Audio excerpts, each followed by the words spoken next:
Hello everyone and welcome once again to Zeedam Astrology. I am introducing a new series, you can say, where I'll be dealing with the nakshatras and some key points with the nakshatras and how they impact our lives. You can visit me at zeedamastrology.com, where I have done blogs on all the nakshatras already, so that you can get further information by reading. Vedic astrology always gives you a brighter day to guide you over the sea of life. So jump in and journey with me.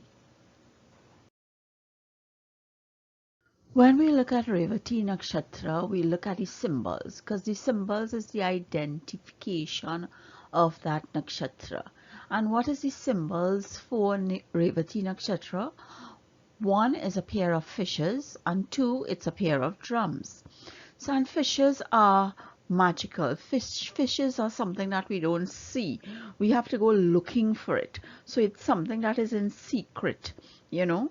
It's only when we go out on the sea that we throw our lures and we find what we can get. Is it a big fish or a little fish?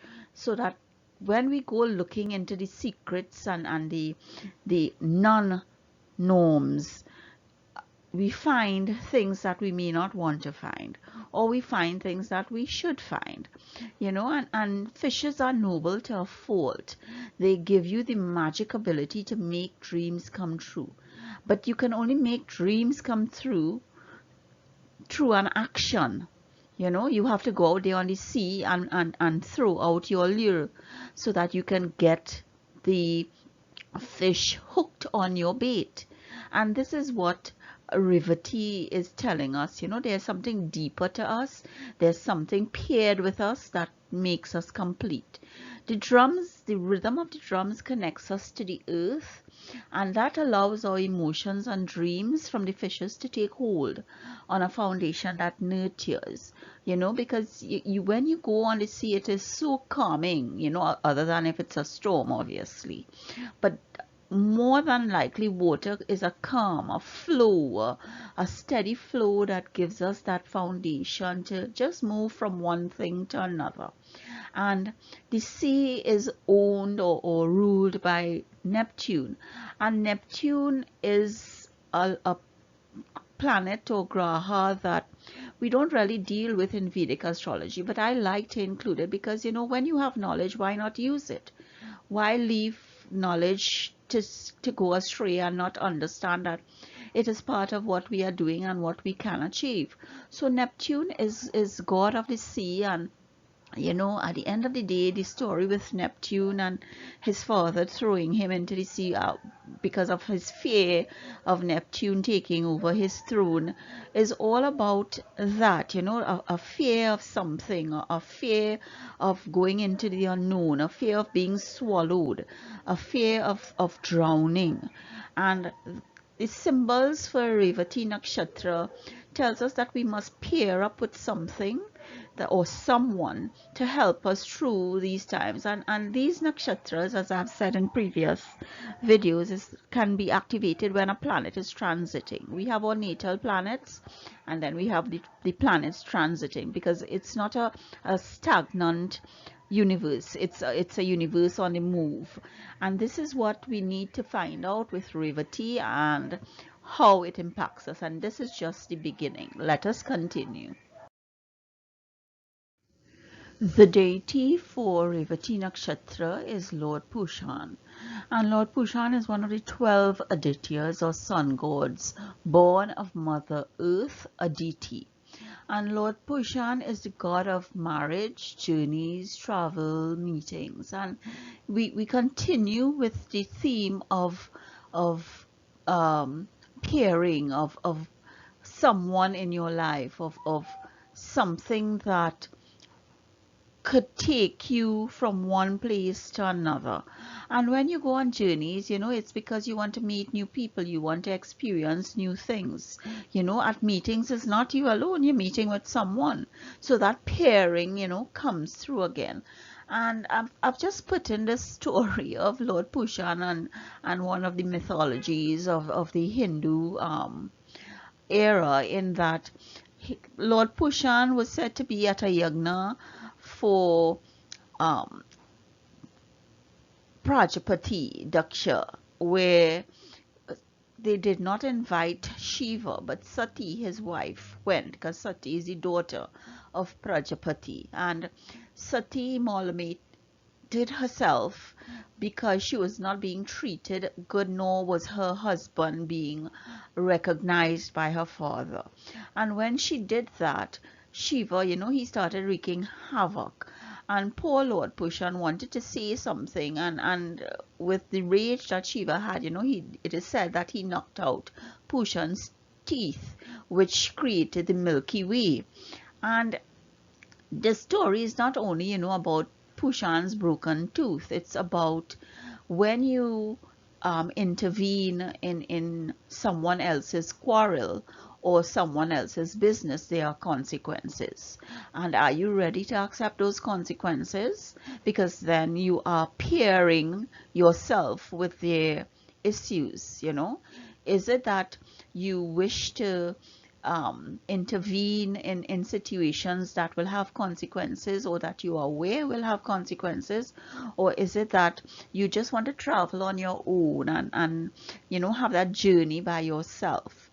Because that doesn't seem to be the foundation here, and it is just just an inkling, a little story as to some of the consequences to our actions. We have the four padas of Revati Nakshatra, Dharma, Artha, Kama, Moksha, being Sagittarius, Capricorn, Aquarius, and Pisces. And at the end of the day, when planets go into these padas, or if you have natal planets in these padas, it will tell you how they are going to operate and what will be their motivation and goals. Because Sagittarius is fire, Capricorn earth, Aquarius air, and Pisces water. So in every nakshatra with the padas, you have the four purusharthas coming through, but they are different in terms of the navamsh that they occupy or that they represent. And in Revati, it is Sagittarius, where Sagittarius is the ninth house, and where planets have friends and enemies. So that is what we have to look at with each pada. When a planet goes into these padas, are they comfortable in that pada because the ruler or the planet that is associated with that pada, is that planet their friend, their enemy, or do they have a neutral relationship? So that at the end of the day, when we look at the padas, we also have to take a deeper meaning into it and what they represent and how they color the lives of the planet that transiting over them. And the fourth pada for Revati Nakshatra is Vargotama and Gandhanta also. And the Gandhanta, I've spoken about the Gandhanta knot and how we move from a water sign to a fire, or a fire to a water. And Pisces is water, and going into Aries will be fire, so that you are moving from being cool and calm and collected to being fiery, aggressive, and passionate. And that is what this Gandhanta and Vargotama means. And planets, as you can see, when we go down into details, the padas of the nakshatras also have an influence in how we operate. The basic characteristics of this Pisces zodiac sign, where Revati Nakshatra is posited, is one where the natives or the persons born under this nakshatra or sign, would spend their time trying to make the world a better place. And at the end of the day, they want to teach us how to love unconditionally. But things get in the way, and the sensitivity and understanding of a Pisces native sometimes make us look weak-willed, vague, secretive. And because we are so emotional in terms of being born in Pisces, we can be easily led. You find that you have a delicate, ethereal view of who a Pisces native is. And that is the sensitivity and the artistic themes coming out for anybody born in this zodiac sign. In Vedic astrology, if the lagna or the ascendant is posited here, the seventh lord is Vadak, which means that they create obstacles, and that seventh lord will be Mercury, because Mercury is the ruler of Virgo, which is the seventh house from Pisces. So that Mercury here will be the planet that will create obstacles for natives born in Pisces. And remember, Mercury is the ruler of the Revati Nakshatra. And we go to Mercury characteristics in Pisces, and you can see the alignment here with Pisces in that Mercury's first basic function is the ability to observe and reason. In Pisces, however, Mercury is more intuitive thinker rather than a rational thinker. You know, Mercury becomes susceptible to the feelings of those around you when you have Mercury here in Pisces, and you sense with your mind the truth of a situation, so that is your intuition. You don't look at the facts, but you look at your feelings. And Mercury here is debilitated in Pisces, which means Mercury is weak. So how rational can Mercury be if Mercury isn't thinking right or logically or with reason, you know? And Mercury will not be able to give us that talent of communication and networking that we may desire in situations that we come across, and based on the house that Pisces is for us in our Kundali. You know, and Mercury here in Vedic astrology is represented with a symbol of a winged helmet, you know, which symbolizes a crescent poised over a circle. And that tells us that mind is poised over our divine spirit. It is dualistic, intellectual, and an indecisive planet here in Pisces, because when our mind is poised over our divine spirit, while we might use our intuition, we will not want to do it in a way that might affect others, because we are susceptible to the feelings of those around us. So that while we might know what to do correctly, we may not want to do it because it may hurt others or impact on the lives of others. And that is where we become weak-willed and evasive and secretive. And usually Mercury, when we think about Mercury, we think about Mercury being aligned to Wednesday, the middle of the week. It's Quicksilver, because, you know, Quicksilver in terms of you think fast, you absorb what is around you, so that you give out the traits of your networking, so that when you join a clique or a cabal, you know, you find that that is what you will give out. You will lose yourself. You would not be yourself, because you are taking on the traits and characteristics of those around you. And Mercury is also aligned to the number 5 and ages 7 to 15, because Mercury is the messenger of the god, and it's all about youth and youthfulness. We've spoken about Pisces and Revati being, you know, in Pisces about sensitivity, compassion, secrets, evasion, artistic ability. We talked about Mercury not being logical and reasonable, because Mercury is debilitated in Pisces, and Mercury is the ruler of the Revati Nakshatra. We also spoke about the Revati Nakshatra being in Gandhanta in terms of tying us in knots and moving us from water into fire. And here, you know, we have all the other themes that surround Revati Nakshatra. And the Trimurti, the energy, is Lord Shiva, where we are focus to destroy. So what do we want to destroy? Do we want to destroy our network? Do we want to destroy ourselves?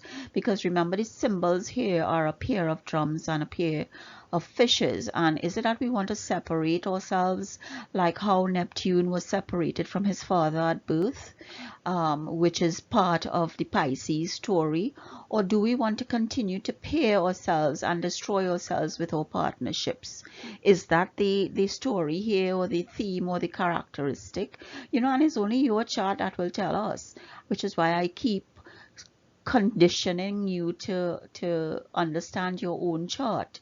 The Ghana or the race here is Deva, in that yes, we want to destroy, and Lord Shiva, the Trimurti, is in destruction mode, but our race, our innate characteristic for this nakshatra is Deva, is godly. It's, we want to be smooth, we don't want to be destructive, we want to be spiritual, and looking more at the spiritual side of Lord Shiva may be the goal that we want to see here. The tarot here is the moon, and when we look at the moon, we think mental acuity, mental agility, mental thoughts. That is what we are looking at. Is also the King of Cups, a gentleman or somebody who is there stabilizing our emotions, who would be carried away only by emotions. That person is going to bring that logical and reasonable issue to us. But Mercury is debilitated, and all of that we need to analyze and look at the planets that are natal in Revati or transiting in Revati when we analyzing your chart. The animal here is a female elephant, and that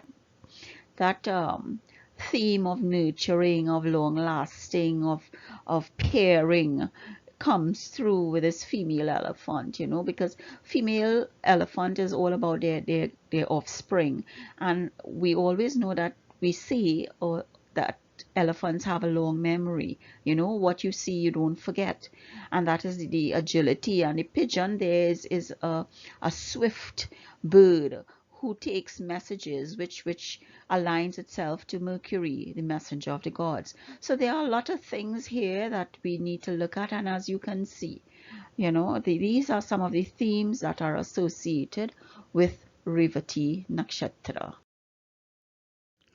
When we speak of the 12 zodiac signs, we speak of the limbs of Vishnu that they represent.